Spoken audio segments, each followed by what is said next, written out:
Hello, Star Citizen fans. This is your boy Raptor Spiritus, and I'm back with another one. But this one is extra special. Today we are going to reveal, well, not so much reveal, but we are going to show off my favorite ship in the verse that actually really got me into Star Citizen from the moment I saw it. We're going to talk about the Emerald Duchess, aka the Drake Corsair.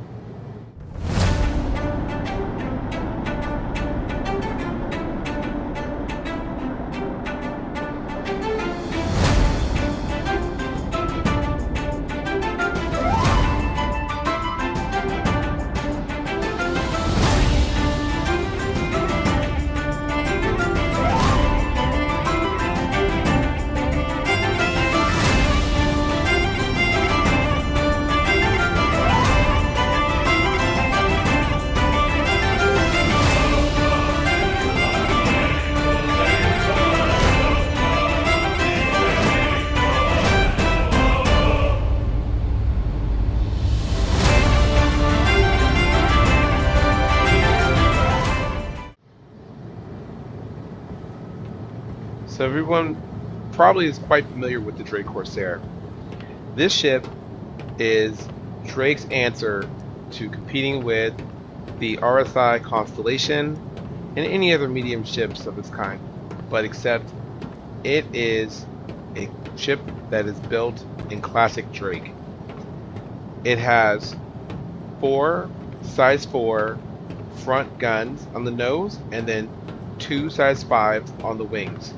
Now, if most of you remember, this ship had five size 5s, and then four size 4s originally, but then they switched it up and they put it to four size 4s and then two size 5s. Which, still, this thing is a beast. Six guns at the pilot's command. Now, as you look also, there are a few other knickknacks about the ship, and don't mind the camera view, I'm just doing the best I can. So first we want to quickly talk about the side turrets.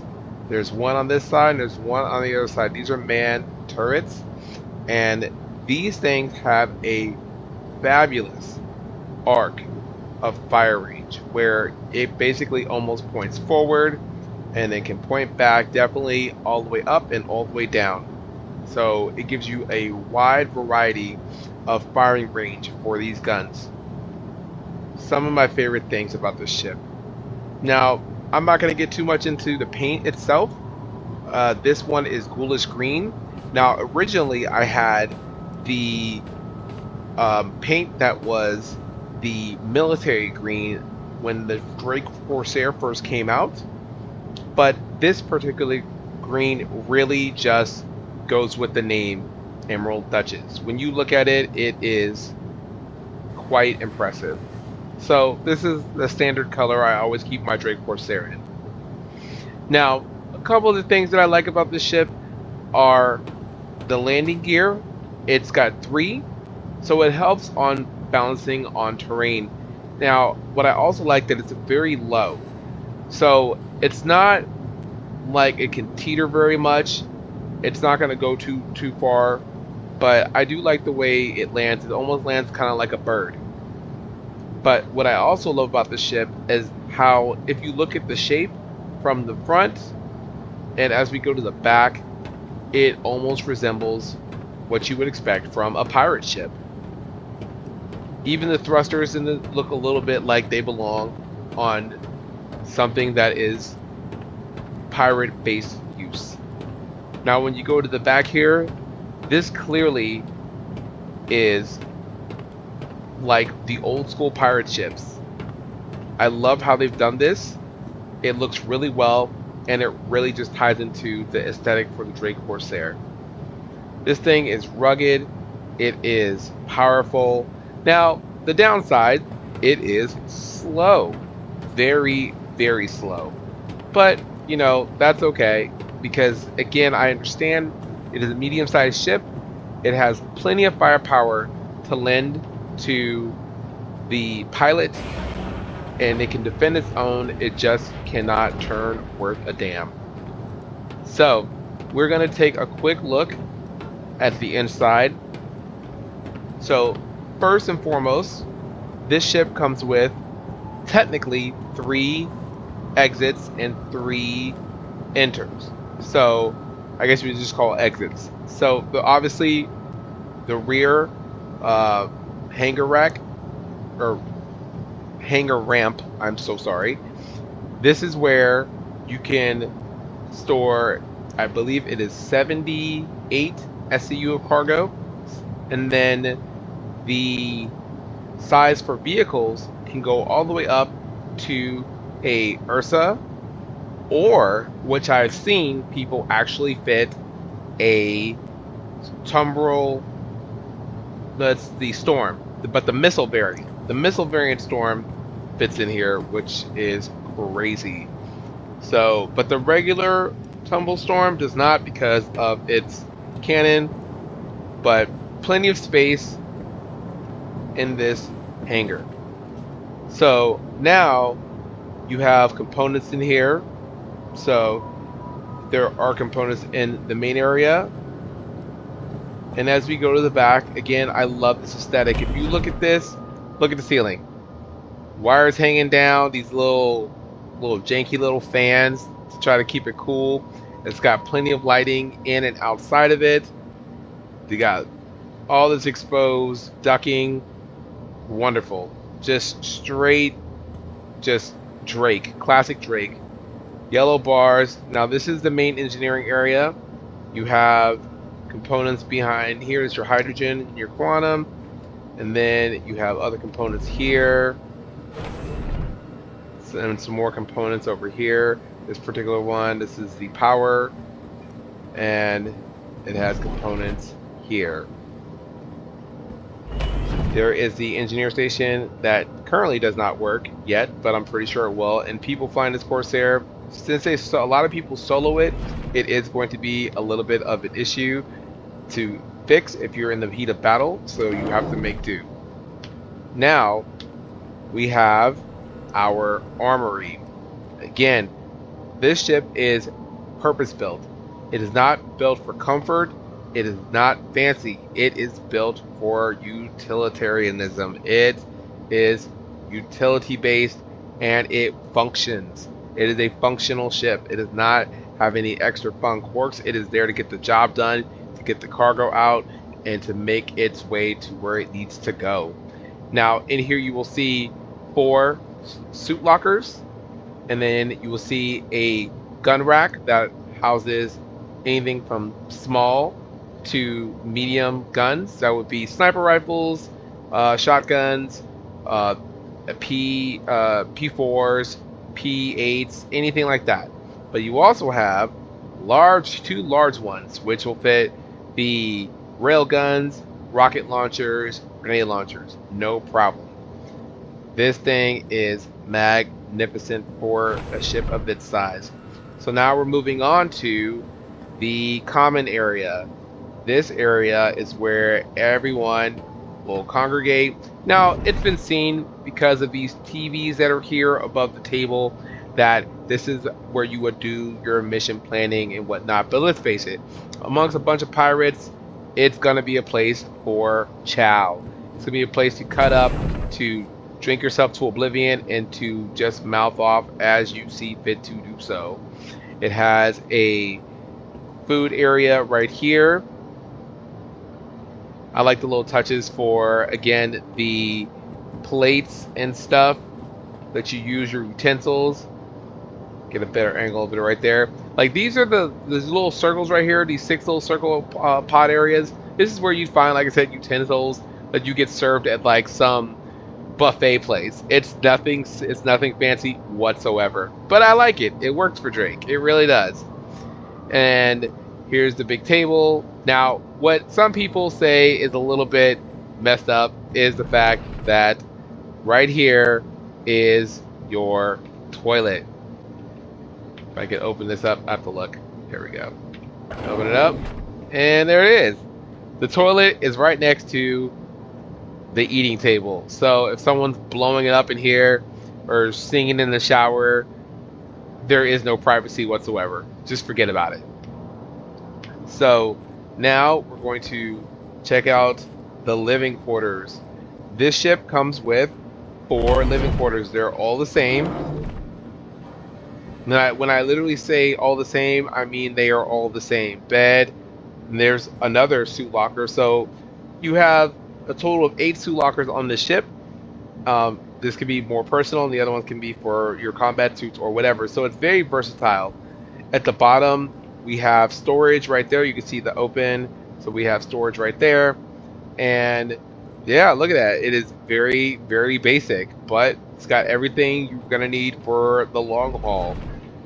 Here's another one. Again, same thing.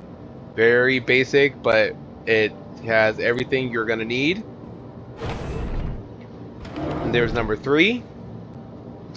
And then, of course, we're going to come back and look at some other things. And then the last one, number 4, is the captain's quarters. But funny enough, the captain's quarters is the same. Bed, storage, suit locker. Nothing fancy. It's just all the same stuff. The only difference is that the captain is right here on the bridge, so he can have quick access to it. So, and then of course we see here, fuse box. I know there are a few more back there. I'm not counting them right now because currently engineering is not quite working in the game, and we'll get to the manned guns in a second. Now, this right here, I want to take a second. This is my favorite part of this ship. This is the elevator. So this is the second entrance, and I will call it the third, because yes, it has a surface elevator. Look at that. Nice. Comes out at the bottom of the ship near the front. And then we have the roof access.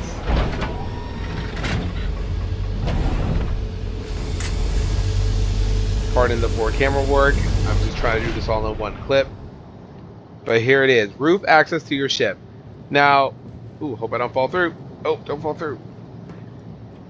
This right here reminds me so much of the Millennium Falcon when in Empire Strikes Back, when Han was on the top of the ship repairing something while he was talking down to Chewie.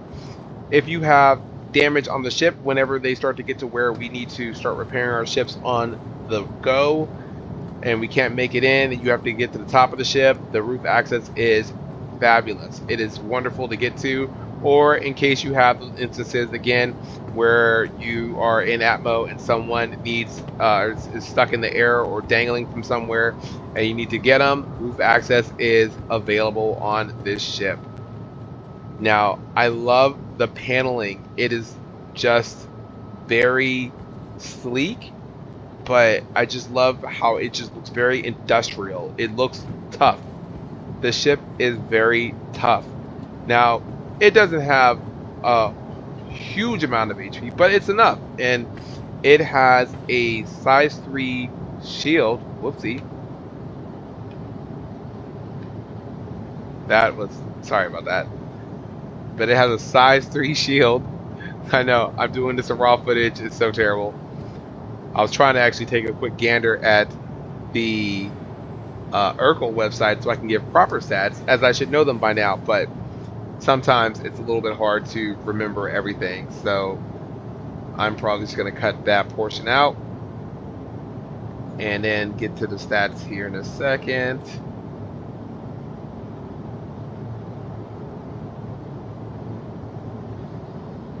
Alright, so starting back right here. Alright, starting back.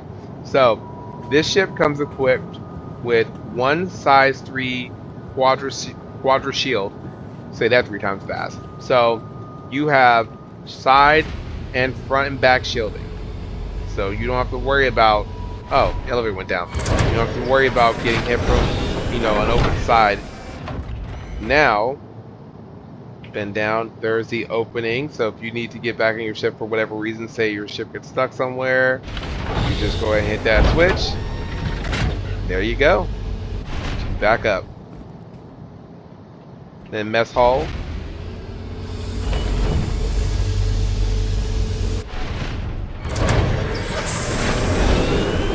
There we go. All right, so now we get to the gunners.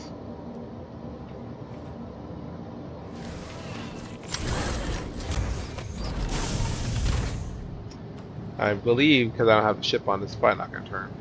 Let's see. Yep, it does. Perfect. Okie dokie. All right, guys. So I go to the side so we can see. So we're looking at the ship, and we're looking at, oops, the manned turret. So as I was saying before, look at that.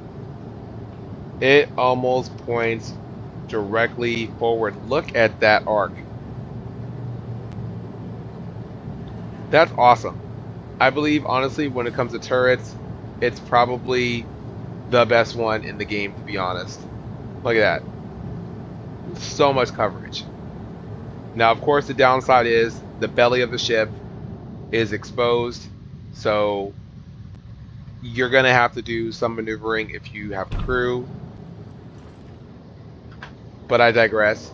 It has lots of firepower, lots of potential. It is not a slouch. So we're going to go ahead and head to the bridge, which is this way. So here is the co-pilot seat. Now, I had a question. I asked one of the YouTubers that was doing their assessment of the Corsair, since they nerfed the maneuverability of it. I apologize, I had a brain fart for a second. So I was curious if the front guns move, but I probably first have to turn the ship on. Oh no, they're still moving. Oh, this is terrible. So yeah, see, the guns are moving. I do not like this because, again, the co-pilot is supposed to fire that turret at the top. So if a co-pilot's in there, they're either going to mess with the bottom turret, or the bottom guns, and it's just taken away from the pilot. It's terrible. I hated that they did that. That was supposed to be the solution because this gun was, the ship was quote unquote too OP, but that's the way Drake basically functions. It's not it takes out the glamour and everything else, and it creates, something that's a little bit more utility based.